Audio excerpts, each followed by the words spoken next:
अस्सलामुअलैकुम।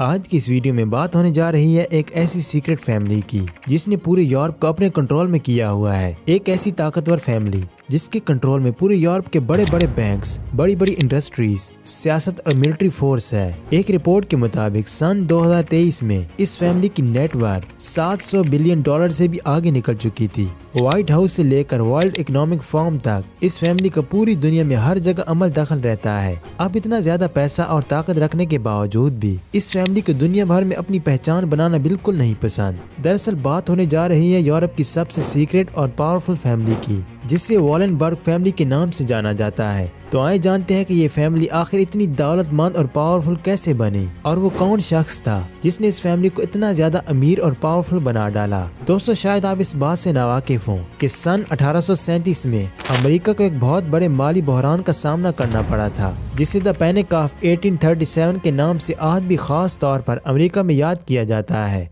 याद रहे कि ये 19वीं सदी का सबसे बड़ा माली बहरान था, क्योंकि उस वक्त इस बहरान के बायस रियल एस्टेट बुरी तरह से क्रैश कर गई। कपास की कीमत हद से ज्यादा नीचे गिर गई। पूरे अमेरिका के बैंक खाली पड़ गए, जिसके नतीजे में तमाम तर अमेरिकन कारोबार बंद होने लग पड़े।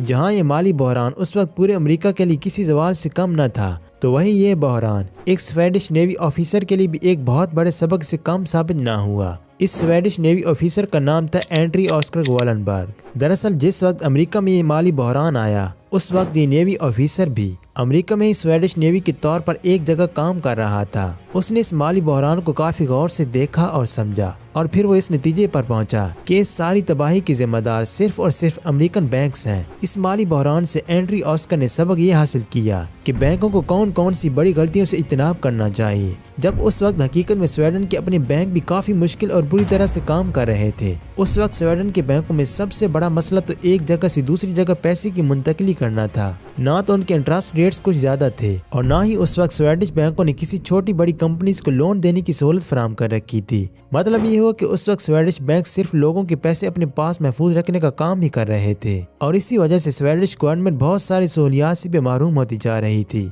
यहाँ आपको एक बात से आगाह करते चलें कि किसी भी मुल्क की पावर का सीक्रेट उसके बैंक्स होते हैं। अगर अमेरिका की ही मिसाल ले ली जाए, तो आज अमेरिका की पावर ज्यादातर बैंकों की बदौलत ही है, और हकीकत में आज अमेरिका ने अपने बैंक्स की वजह से ही पूरी दुनिया को कंट्रोल किया हुआ है।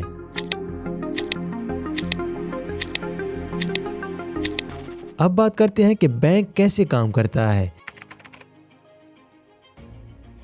दोस्तों, अगर आपको बैंकों के काम करने का आसान तरीका समझाया जाए, तो आज के दौर में बैंक सबसे ज्यादा इंटरेस्ट रेट से फायदा हासिल कर रहे हैं। मिसाल के तौर पर मैंने बैंक को 5,000 दिए, अब बैंक वही 5,000 किसी और कंपनी या इंसान को आगे इन्वेस्ट कर देगा। मिसाल के तौर पर अगर बैंक को 5,000 इन्वेस्ट की गई रकम से 2,000 प्रॉफिट मौसूल होता है, तो उसमें से 1,000 बैंक मुझे प्रॉफिट देगा और 1,000 वो खुद अपने पास इंटरेस्ट रेट के तौर पर रख लेगा। याद रहे कि ये सिर्फ बैंक के इंटरेस्ट रेट से पैसा हासिल करने का तरीका है। इसके अलावा bank real estate, stock market और मुख्तलिफ किस्म के बिजनेस में भी लोगों का पैसा इन्वेस्ट करके खुद पैसा कमाता है। दोस्तों, मगर उस वक्त स्वीडिश बैंक ऐसा कुछ भी नहीं कर रहे थे। वो सिर्फ लोगों का पैसा रखने का काम ही कर रहे थे, जिससे वो प्रॉफिट कमाने की कई सारी सहूलियात से महरूम थे। मगर स्वीडिश नेवी ऑफिसर अमेरिका में माली बहरान देख चुका था, और वो ये हरगिज़ नहीं चाहता था कि उसे अपने मुल्क में भी इस माली बहरान का सामना करना पड़े। लिहाजा एंड्री ऑस्कर वॉलेनबर्ग ने सन 1856 में स्वीडन के दारुल हुकूमत स्टॉकहोम में एक बैंक खोला, जिसका नाम उसने स्टॉकहोम इनस्किल्डा बैंक रखा, जबकि मुख्तसर अल्फाज में इसे SEB के नाम से जाना जाता था। इस बैंक ने सबसे पहले स्वीडिश लोगों को ये ऑफर फराहम की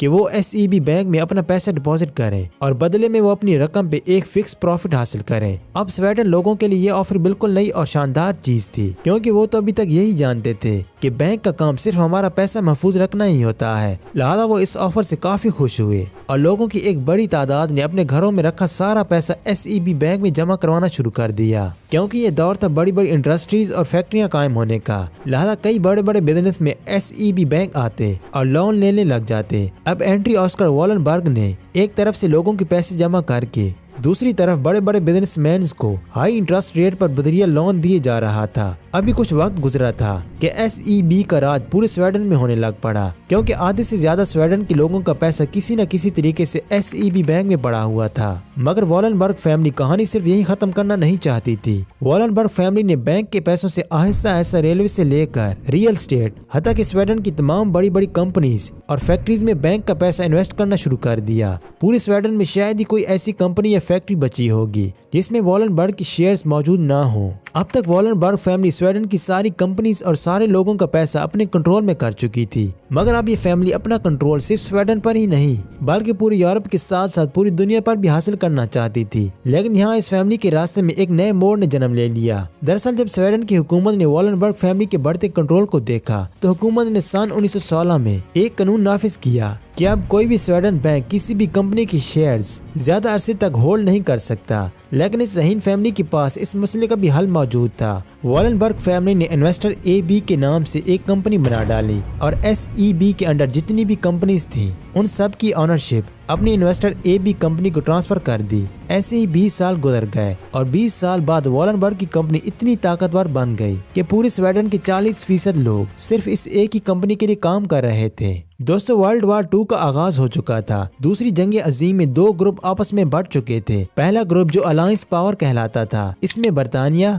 अमेरिका और फ्रांस जैसे ममालिक शामिल थे। दूसरा ग्रुप एक्सिस पावर कहलाता था जिसमें इटली, जापान और जर्मनी जैसे ममालिक शामिल थे। दोनों ग्रुप्स एक दूसरे को शिकस्त देने के लिए हर वक्त तैयार थे। जहां दोनों ग्रुप इस सोच में मगन थे कि कैसे एक दूसरे को तबाह किया जाए, तो वहीं दूसरी तरफ वॉलनबर्ग फैमिली इस सोच में मसरूफ थी कि इन दोनों ग्रुप से आखिर कैसे फायदा उठाया जाए। वॉलनबर्ग फैमिली ने सीक्रेट कॉन्ट्रैक्ट के तहत एक तरफ बरतानिया और अमेरिका को बड़ा लोन देना शुरू कर दिया, तो वहीं दूसरी तरफ इस फैमिली ने जर्मनी की सारी बड़ी हथियार बनाने वाली कंपनियों को खरीदना शुरू कर दिया। याद रहे कि वॉलनबर्ग फैमिली के लिए वर्ल्ड वार 2 बिलियन डॉलर्स की गेम थी जिससे इस फैमिली ने लातादाद पैसा कमाया। इसके अलावा सन 2014 में भी जब रूस ने यूक्रेन पर हमला किया तो उस वक्त जहां दुनिया की बेशुमार कंपनीज ने रूस को हथियार देना बंद कर दिए थे, तो उस वक्त वॉलनबर्ग फैमिली की ही वो 2 कंपनीज थीं जिन्होंने रूस को खुफिया हथियार सप्लाई किए थे।